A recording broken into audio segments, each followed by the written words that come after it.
하나님을 따라 의와 진리의 거룩함으로 지으심을 받은 새 사람을 입으라. 성경은 하나님의 구원 계획을 기록한 책입니다. 그러므로 우리가 성경을 제대로 이해하고 또 제대로 해석하려면 하나님의 구원 계획에 관하여 잘 알아야 됩니다. 오늘은 교회가 우리가 부활절로 지키는 아주 기쁜 날이죠. 그런데 이 부활의 사건, 이 놀라운 이 역사적 사건인 이 부활의 사건 역시 하나님이 구원 계획이 중에 포함된 그런 사건 중에 하나라 우리가 그렇게 해석할 수 있어요. 하나님의 구원 계획은 이렇습니다. 태초에 하나님이 세상을 만드시고 또 그 세상 온 만물을 다 만드신 후에 마지막으로 사람을 만드실 때 사람을 하나님의 형상대로 만드셨어요. 하나님의 형상대로 사람을 만들었다는 그런 말은요, 외형적인 모양이 닮았다 그런 말이 아니고요, 하나님의 속성을 닮게 만들었다 그런 의미죠. 사람은요, 이성과 지성을 갖고 있어요. 네. 기계를 발명하고 책을 쓰고 또 음악도 듣고 또 물건을 만들어서 그 물건에 이름을 붙이고 그런 것들을 보면요, 그것이 바로 하나님의 속성을 닮은 모습이다 그렇습니다. 사람을 이렇게 하나님의 형상으로 만드신 것은요, 사람이 하나님이 의도하시는 대로 하나님을 대신하여 세상을 잘 다스려 주시기를 바라는 그런 하나님의 목적이 계셨죠. 하나님을 대신하여 세상을 다스리려면요, 사람은 세상을 향한 하나님의 뜻이 무엇인가 그것을 알아야 되고요, 동시에 그 뜻을 알았다면요, 반드시 순종해야 되죠. 그런데요, 그렇게 되지 못했어요. 네. 세상에 죄가 들어왔기 때문입니다. 오직 너희 죄악이 너희와 하나님의 사이를 갈라놓았고 너희 죄가 그 얼굴을 가리워서 너희를 듣지 않으시게 함이니라. 예, 이사야서 55장 21절에 나오는 말씀인데, 죄로 인해 사람은 하나님의 뜻을 알 수가 없게 되었고 또 불순종할 수밖에 없게 되었다. 이제 그 말씀을 기록하시는 거죠. 하나님의 뜻을 알 수 없게 된 사람은요, 몇 가지 그 증상이 나타나기 시작했어요. 첫째, 하나님의 도와주심을 받을 수 없게 되었죠. 네. 그러므로 둘째, 하나님의 도우심을 받을 수 없게 되었으니 사람 제 마음의 뜻대로 또 원하는 대로 자기 뜻대로 살 수밖에 없게 되었죠. 셋째, 그 결과 사람들의 삶은요, 가난을 면하거나 아니면 더 부해지려는 욕심으로 방황하고 두려움으로 가득하게 되었죠. 네. 마지막 넷째, 죄의 종이 되어서 세상에 살 때는 죄에 눌려서 불행한 삶을 살다가 죽어서는 우리를 위해 하늘에 예비하신 천국을 잊어버리게 되었죠. 네. 세상에선 불행한 삶, 죽어서는 천국을 잃어버린 삶을 살게 되는 게 종점이에요. 이렇게 되는 것은 하나님의 계획이 아니었습니다. 그래서 하나님은요, 사람을 창조 때의 모습으로 다시 회복시키려고 하는 그 계획을 세우셨어요. 잃어버린 하나님의 형상, 혹은 이렇게 말할까요? 깨어져 버린 하나님의 형상을 다시 회복시켜 주시려는 계획, 그것이 바로 하나님의 구원 계획입니다. 네. 하나님의 구원 계획은요, 하나님을 떠나 의와 진리의 거룩함으로 지으심을 받은 새 사람을 다시 만드시는 거예요. 이 말씀은 에베소서 4장 24절에 설명한 말씀입니다. 그래서 결과적으로 원래 있었던 하나님의 형상대로 사람들의 모습을 회복시키는 것이었죠. 네. 그러려면 사람을 죄로부터 해방시켜줘야 됐습니다. 왜냐? 하나님의 형상을 잃어버리게 된 바로 직접적인 이유는요, 바로 죄 때문이기 때문이죠. 네. 이 하나님의 구원 계획을 시작하게 된 그런 동기입니다. 네. 어떻게 시작하셨느냐? 어떻게 진행하셨는가? 하나님은 한 사람을 잘 훈련시켜서 그 사람으로부터 한 민족, 한 나라를 이루게 하셨어요. 네. 또 그 나라와 그 민족을 또 잘 훈련시켜서 그들에게 이 죄를 사하는 방식을 임시적으로 가르쳤습니다. 네. 임시적으로 가르치셨다는 말을 여러분 꼭 기억하셔야 돼요. 바로 이스라엘 민족에게 바로 가르쳐 주신 그 성경과 율법이 바로 임시적인 방법이에요. 네. 이 선택한 한 개인을 통해서 한 민족을 이루게 하고 그 민족에게 임시적인 방법으로 이렇게 가르치신 내용.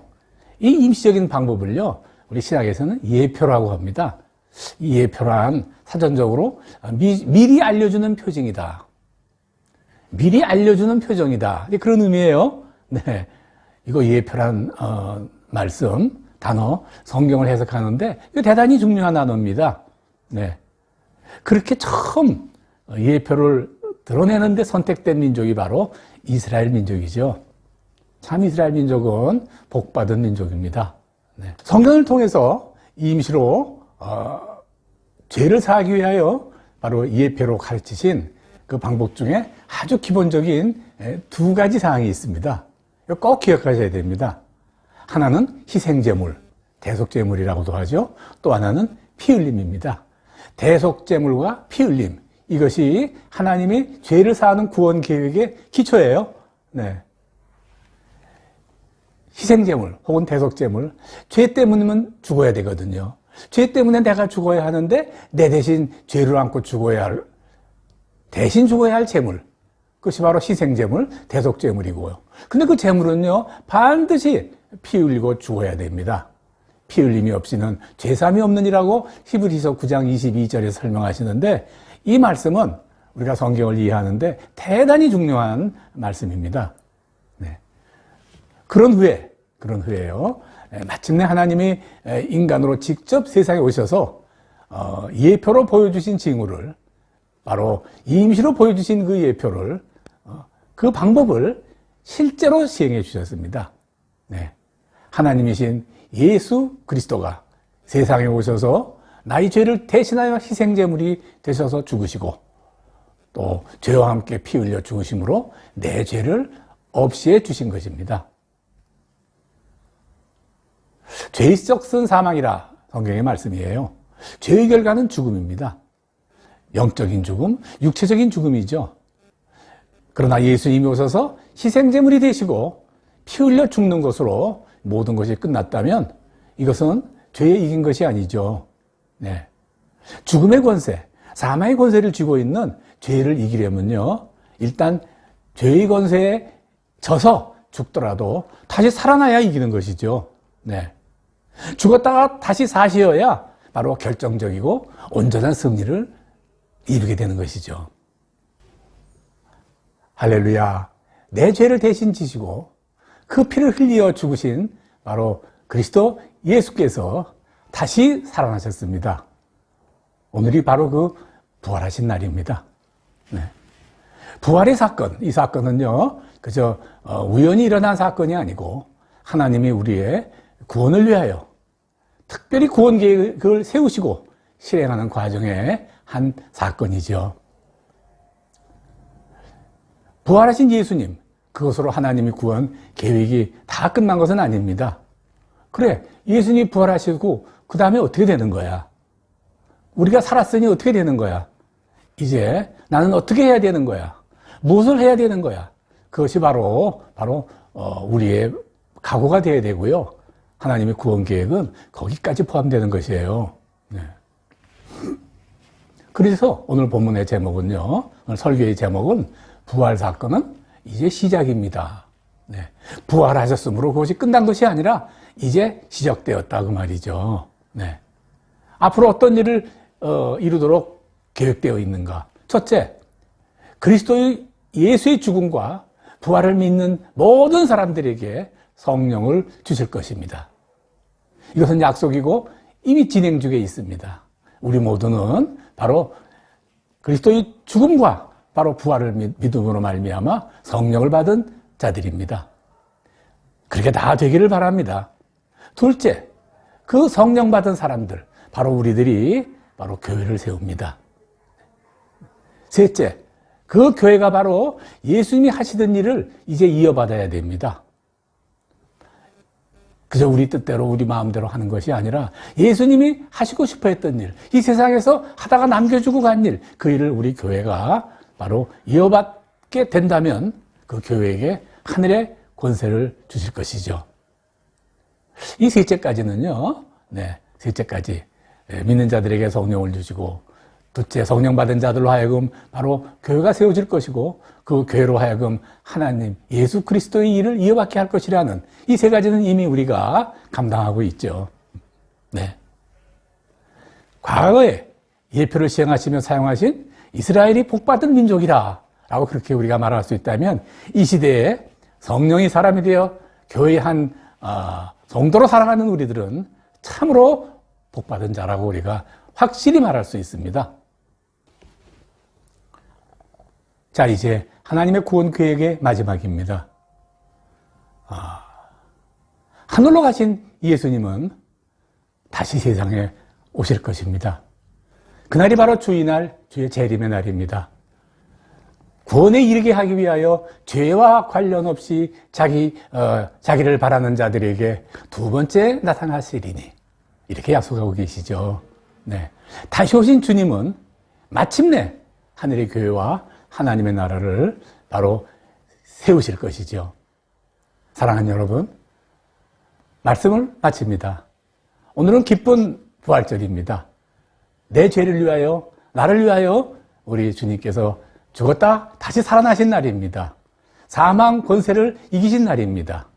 이 기쁜 부활의 아침, 우리들의 삶은 바로 이제부터 약속대로 다시 재림하실 주님을 맞을 준비를 기다리는 삶이어야 됩니다. 그런 삶을 살아서 하나님이 주신 축복 안에 사시는 우리 모두가 되기를 주의 이름으로 간절히 축원합니다. 아멘.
He's alive.